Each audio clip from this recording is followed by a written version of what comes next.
Hello Trailmakers, and welcome back to another video. In today's video, I'll be teaching you how to do the floating block glitch, which is sadly going to be patched pretty soon, but for the time being, you can do this glitch now, and I think when the patch comes out, all builds with the glitch will still exist, but you won't be able to do it. So whatever you do now, you should be able to keep, but you're just not going to be able to do something similar again. So make sure if you're trying to do this, get everything you want to do with the glitch in now. So the glitch is pretty simple.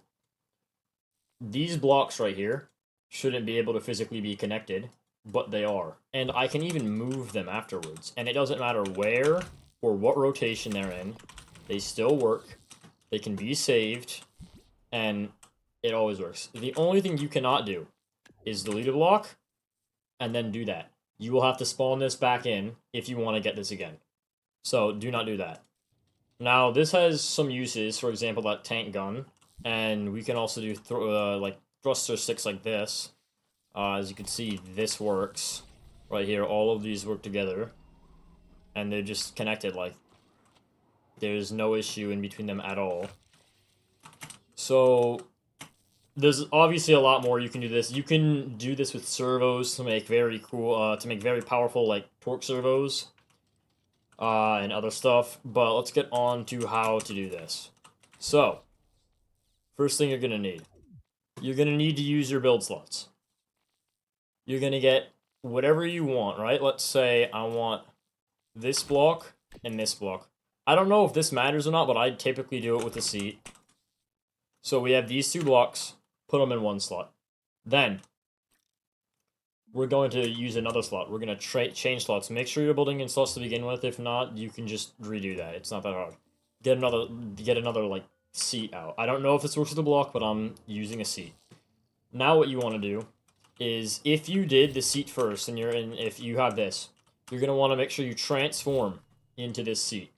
Then you're going to go into build mode with this seat, and what you're going to do is you're going to alternate quickly between these two, and eventually, and this also, I don't exactly know how all of this works, but sometimes, or sometimes it doesn't, it works.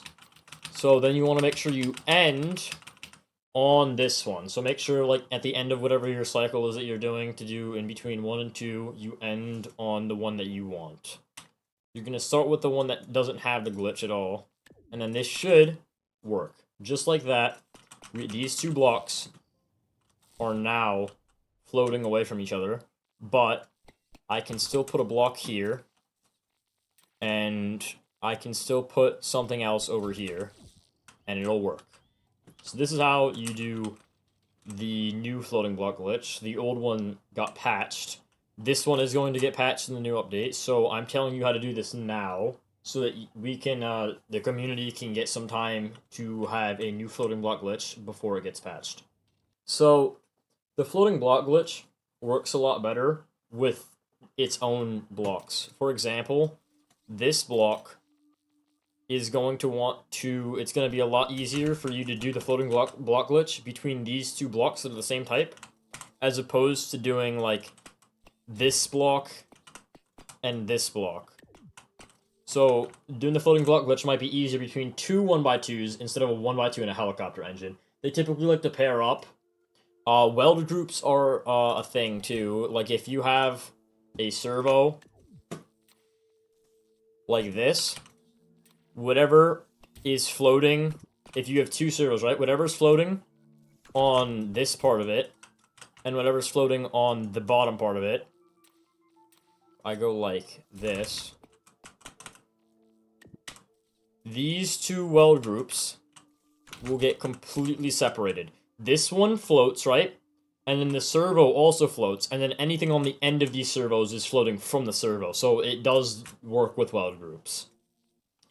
Also, quick note, do not let these blocks touch each other after you have made the glitch happen, as I'm pretty sure doing so causes them to also stop working.